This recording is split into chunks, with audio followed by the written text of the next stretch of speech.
Hello everyone. So we are continuing today with the discussion on how to solve such pulley problems on an inclined surface. In the last video we have uploaded the solution to how to solve such type of questions, and that was when the object is suspended in air. Today we are continuing with that. The only change is that we are now going to solve when the object is resting on any surface. So let's say that this mass is m1 and this mass is m2. So first of all, we should mark all the forces. So the first was, that is weight acting vertically downwards, m2g. Here also weight will act vertically downward, m1g. Next one, as if you remember from our previous videos, so tension is always directed away from the object. So this is our tension T. For people who didn't understand this, you can check our previous videos. And again, one thread, one tension. This concept was also explained in the last videos. So these things we used to mark during the question when the objects are suspended in air. Now, the only addition in this case is, see, if this object is resting on a surface, then obviously there will be a normal reaction provided by the surface. And normal reaction is always perpendicular. So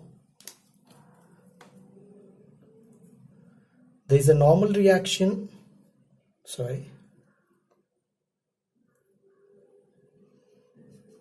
normal reaction N, and it is perpendicular to this inclined surface.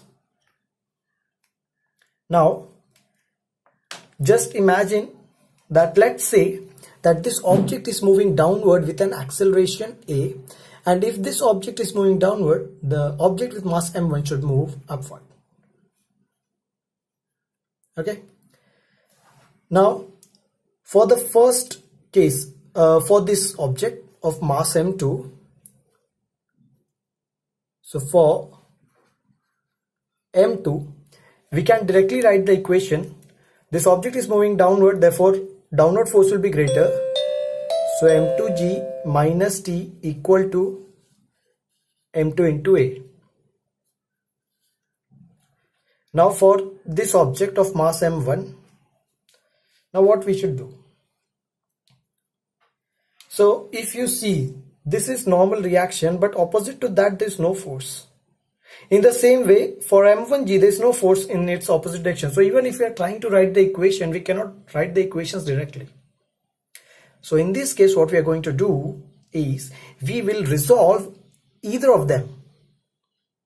We are going to resolve m1g in this case. So let's resolve this m1g. So I will be showing that here. So this was our m1g,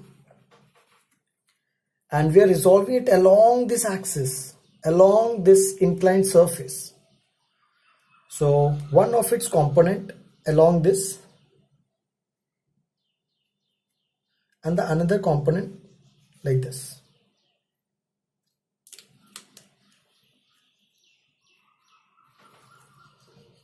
So again I will repeat what we have done. We actually just resolve this m1g into its two components along this inclined surface. So one along this direction and the other along this direction. So I'll show here.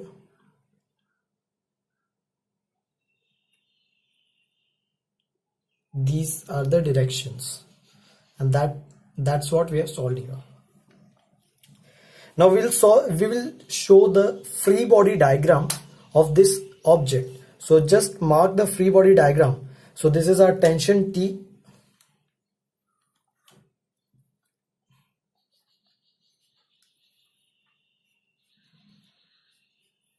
Tension T, normal reaction N.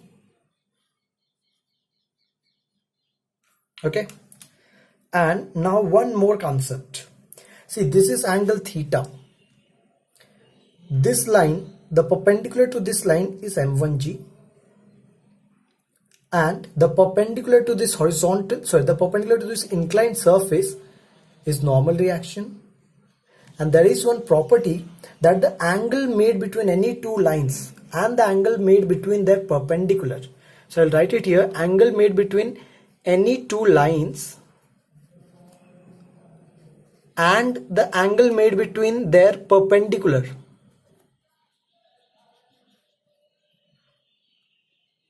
is always same. So angle made between any two lines and angle between their perpendicular are always equal. So the perpendicular to this M1G, the perpendicular to this is this component. So here M1G and this was the component. So even this angle will be theta.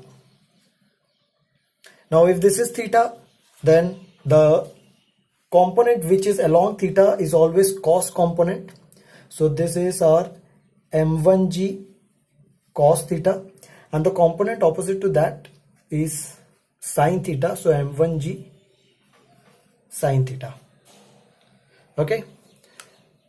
Now the point to be focused over here is, if we are saying that this object is moving like this, so we are actually just focused on forces acting along this direction, acting along this line.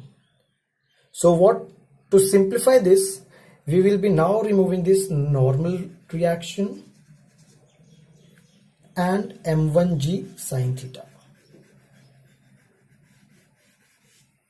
as well as M1G. Why did we do this?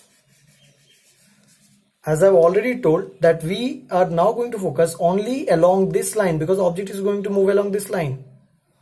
So the forces acting along this line are tension and M1G cos theta. Remember, we have considered here that there is no friction. If there is one friction, then there will be frictional force in opposite direction as well.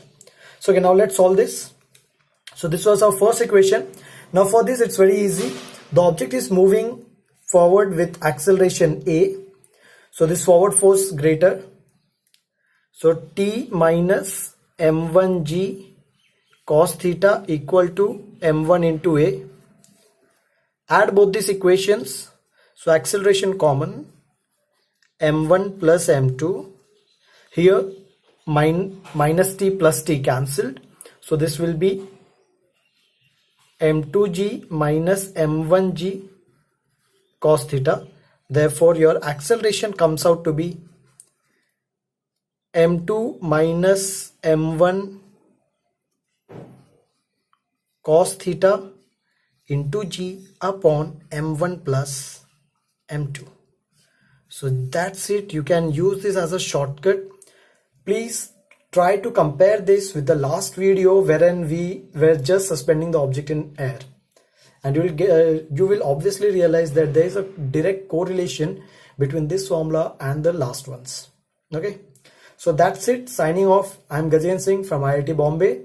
I hope you like this video. If you like this video, please share, subscribe, and please one more request. If you want some questions to be solved, please upload it on our discussion page, or else you can also mail us on GateJEE NEET Q&A@gmail.com. Thank you.